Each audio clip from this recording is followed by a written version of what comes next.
साल 2021 के अंदर सऊदी अरेबिया और ईरान के दरमियान कोई बड़ी जंग नहीं हुई। साल 2021 के अंदर मिडल ईस्ट के अंदर भले ही काफी लड़ाइयां रही हैं, बड़े ही छोटी मोटी जंगें रही हैं, लेकिन ऐसा कोई बड़ा वाकया पेश नहीं आया खुसूसन सऊदी अरेबिया और ईरान के दरमियान। भले ही सऊदी अरेबिया ने यमन के अंदर हौसी बागियों को बहुत ज्यादा पीटा है, बहुत ज्यादा नुकसान पहुंचाया है, लेकिन पिछले दिनों मैंने खबर दी थी कि एक मुत्तहदा अरब अमारात का जहाज था, वो हौसी बागियों ने उसको पकड़ लिया है। उसके अंदर असला बरामद हुआ है, जिसके अंदर अमेरिकन व्हीकल, अमेरिकन वेपन्स, कुछ इजरायली वेपन्स थे। इसके अलावा बहुत सारा गोला बारूद, गन्स थे और डिटोनेटर थे, बहुत सारी इस तरह की चीजें थी। तो वो हौसी बागियों ने उसको पकड़ा था। तो जिसके बाद सऊदी अरेबिया काफी भड़क गया है। सऊदी अरेबिया का कहना है कि ये जहाज बेसिकली मेडिकल इक्विपमेंट लेकर आ रहा था, इसके अंदर इमरजेंसी की अद्वियात थी और सऊदी अरेबिया का जो पोर्ट है जजान, जिसका नाम है जजान सिटी है, वहां पर सऊदी अरेबिया का पोर्ट है, उसकी तरफ जा रहा था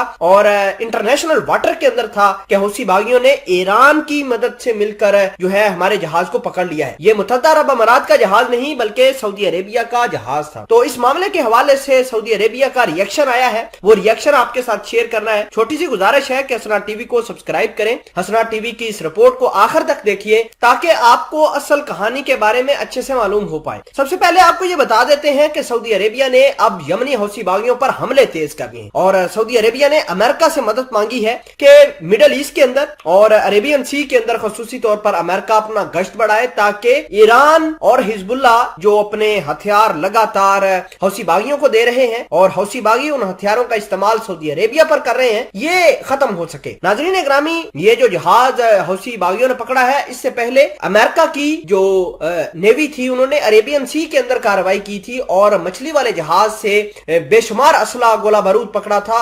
14,000 के करीब AK-40 राइफल्स पकड़ी गई। तो आप खुद अंदाजा लगा सकते हैं कि ईरान और यमनी हौसी बागियों के दरमियान कितना बड़ा गठजोड़ है। अब मामला यहां तक नहीं रहेगा, मामला आगे जाएगा। देखिए कि भले ही यमनी हौसी बागियों का नाम लेकर सऊदी अरेबिया और ईरान जो है आपस में लड़ते हैं, लेकिन हो सकता है कि 2022 के अंदर ये दोनों आमने सामने आ जाए, क्योंकि जिस तरीके से ये लड़ाई हो रही है और सऊदी अरेबिया को जो टिल्ट है इजराइल की तरफ, वो ईरान को पसंद नहीं आ रहा और इंटरनेशनल लेवल पर जो ईरान न्यूक्लियर प्रोग्राम के हवाले से बातचीत कर रहा है, उस हवाले से शहजादा मोहम्मद बिन सलमान काफी नाला नजर आते हैं। हर एक तकरीब के अंदर शहजादा मोहम्मद बिन सलमान ईरान के न्यूक्लियर पावर प्लांट को टारगेट करते हैं। तो ऐसा लगता है कि 2022 के अंदर जो है अमेरिका, इजराइल, इसके अलावा सऊदी अरेबिया, मुत्तहदा अरब अमारात ईरान के ऊपर प्रहार कर दे। लेकिन ऐसा मुमकिन नहीं है कि ईरान का रिएक्शन ना आए। ईरान भी रिएक्शन जरूर देगा। ईरान के पास जो पर्शियन गल्फ है, आबनाए हरमज है, उसको बहुत ज्यादा एडवांटेज है। वो उसकी मदद से पूरी दुनिया का तेल रोकने की सलाहियत रखता है। आबनाए हरमज पर आजकल ईरान ने अपने पासदाराने इनकलाब के जो नेवी है उसका गश्त बढ़ा दिया है ताकि आते और जाते जितने भी सऊदी अरेबिया के जहाज हैं उनको चेक किया जाए। बहरहाल आपको ये जानना बहुत जरूरी है कि सऊदी अरेबिया और ईरान के दरमियान टसल हो सकती है और टसल या सीरिया के अंदर होगी या यमन के अंदर होगी। हो सकता है कि ईरान अपने जंगजू दोबारा यमन के अंदर भेजे, यमन के हौसी बागियों के साथ मिलकर वो सऊदी अरेबिया को नुकसान पहुंचाए। और सऊदी अरेबिया आजकल इजराइल की तरफ ज्यादा माइल हो चुका है और सऊदी अरेबिया को दो बड़ी ताकतों की अब सपोर्ट मिल रही है, एक इजराइल की और दूसरी अमेरिका की। तो अब देखना है कि ईरान इस तमाम तर सिनेरियो को किस तरह मैनेज करता है।